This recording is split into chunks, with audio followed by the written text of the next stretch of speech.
वालेकुम friends, welcome back to my YouTube channel Desi cooking. उम्मीद करती हूँ आप सब लोग ठीक होंगे, खैरियत से होंगे, जहाँ होंगे खुश होंगे, आबाद होंगे।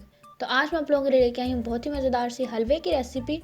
बेसन का हलवा आज बनाएंगे हम, बहुत ही मज़ेदार तैयार होता है और बहुत ही कम चीज़ों से हम इसे तैयार कर लेंगे। तो चलिए चलते हैं इसको बनाने की तरफ। तो सबसे पहले हमने यहाँ पर एक कढ़ाई ले ली है और उसमें हमने लेना है आधा कप घी।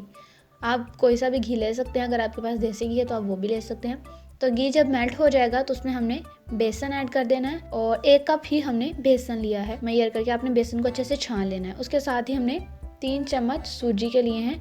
इन दोनों को हम अच्छे से भून लेंगे तकरीबन 10 से 12 मिनट। तो इसको हम दरमियानी सी आंच पे फ्राई करेंगे। अगर हम आंच तेज़ करेंगे तो बेसन जल जाएगा और इसकी अच्छी सी खुशबू भी नहीं आएगी। तो इसको हम बिल्कुल मध्यम आंच पर भूनेंगे। तो जब इसमें से अच्छी सी चना की भुनी हुई सी खुशबू आने लग जाए तो हम आंच को बंद कर देंगे। तो तब तक हम इसे फ्राई करते हैं मध्यम आंच पे।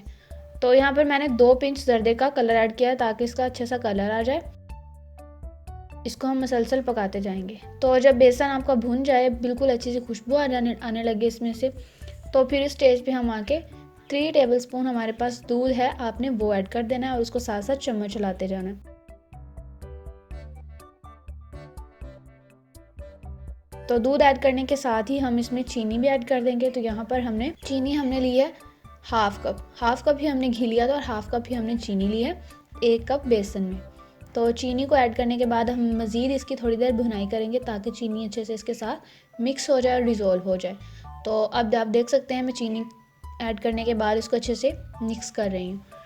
तो अभी हमारा बेसन जो है वो बिल्कुल भुन चुका है। अब हम इसमें गर्म पानी का 1 कप ऐड करेंगे। ठंडा पानी नहीं हम ऐड करेंगे, गर्म पानी ही ऐड करेंगे। ठंडा पानी ऐड करने से इसमें लम्स पड़ जाएंगे और ये अच्छे से रेडी नहीं होगा। तो आपने गर्म पानी ही ऐड करना है। तो हम इसमें गर्म पानी ऐड करेंगे और इसको अच्छे से मुसलसल चलाते हुए पका लेंगे। एकदम से सारा ऐड नहीं करना, थोड़ा थोड़ा ऐड करके हम इसको साथ साथ पकाते जाएंगे।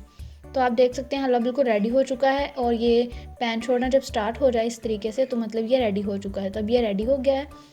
तो हमारे पास जो ड्राई फ्रूट्स हैं उनको थोड़ा सा हम सौते कर लेते हैं। इस तरह से पैन में हमने थोड़ा सा ऑयल लिया और थोड़े से ड्राई फ्रूट्स जो हमारे पास हैं वो हमने ऐड करके इसको थोड़ा सा हम 1 से 1.5 मिनट इसको थोड़ा सा दरमियानी आंच पे सौते कर लेते हैं। और जब आपने जो आपके पास गिरी अगर ये कोई मेवे वगैरह हैं तो अगर आपने तब ऐड करने हैं जब आपके बाकी ड्राई फ्रूट्स फ्राई हो चुके हों और आंच आपने बंद कर देनी है, तो तब गिरी को ऐड करना है। तो अब हम ड्राई फ्रूट्स इसमें ऐड कर देते हैं जो हमने फ्राई किए हैं और अच्छे से उनको मिक्स कर लेते हैं हलवे के साथ। तो माशाल्लाह से हमारा हलवा बिल्कुल रेडी है खाने के लिए। तो इसे हम अच्छी सी प्लेट में सर्व कर लेते हैं।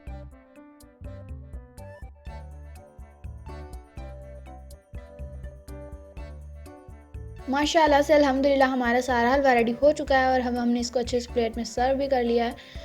तो उम्मीद करती हूँ आज की आपको ये रेसिपी बहुत पसंद आई होगी। आपको ज़रूर ट्राई कीजिएगा, बहुत अच्छी रेसिपी है और बहुत ही आसानी से ये तैयार हो जाती है। अगर आपको मेरी वीडियो पसंद आई है तो मेरे चैनल को सब्सक्राइब करें और मुझे कमेंट बॉक्स में ज़रूर बताइएगा। मेरी वीडियो का लाइक करना भी ना भूलिएगा। तब तक के लिए मुझे दुआ में याद रखिएगा। अगली वीडियो में आपसे मुलाकात होगी। अल्लाह हाफिज़।